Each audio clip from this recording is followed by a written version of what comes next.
Big Time Adolescence was written and directed by Jason Orley and stars Pete Davidson and Griffin Gluck, and tells the story of a high schooler who's befriended his sister's ex-boyfriend for many years.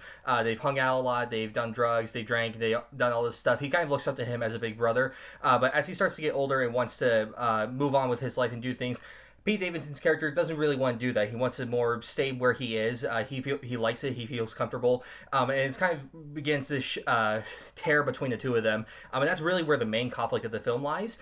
And honestly, I was really surprised by this movie. Probably the first thing to talk about is really Pete Davidson's performance. This is the first time he's had a lead in a film, and I think for like what this role needed, I think that he did a really good job. Well, it would seem like it's kind of a stereotypical thing to cast him in like this kind of stoner, like chill kind of role like this. I think he brings a level of humanity to it that wouldn't necessarily be there if it was played by someone else or written in a different way. Because the way that his character is written, it's kind of written in a much more humane way. In most other films with characters like this, it's very clearly that they are presented as the antagonist. They're not supposed to be the good guy, the person to look up to.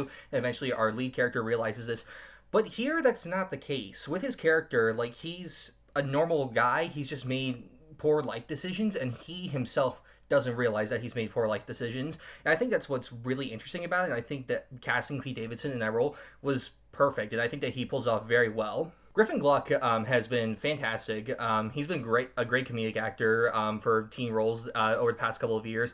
Loved him in American Vandal. I thought that he was great in that. And seeing him here once again, he does another fantastic performance. And him and Pete Davidson have fantastic chemistry with one another, and definitely their bond really helps sell this film. The story itself is not really anything new, and I think what could have made it much more stronger and would have made it much more memorable is if they went with more of the dramatic elements that are hinted at and kind of presented, but either aren't executed correctly or just really aren't there. Because there's times when it's very clear that there should be more dramatic moments to this situation, or it could have gone in a darker path, but it's very clearly that it wants to remain in those comedic boundaries. So I think by not trying to go with a dramedy kind of beat, if it's not as strong as it could be with delivering like its themes and messages. And I think if it went with the more dramatic approach to the story, I think it could have been much stronger and could definitely like really help stand out. Film is fantastically funny, really good humor-wise. Pete Davidson is a huge part of that, and it's really just with his delivery, honestly. Like I said, like it's a very chilled, laid-back performance, so like his kind of deadpan delivery on certain parts is honestly really funny, especially towards the end when it shouldn't be funny, but it is, and I loved it. And everyone else was fantastic in the film in terms of comedic performances as well as regular performances. Honestly, overall, there really isn't a whole lot to talk about with this film. Not that that's necessarily a bad thing,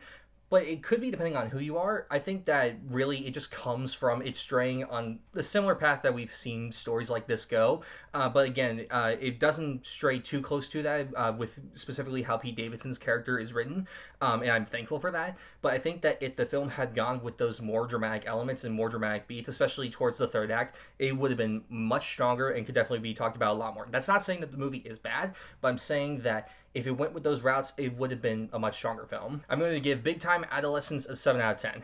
I think it's a good film. It's one of Hulu's first original films, and I think that it was a good choice for them.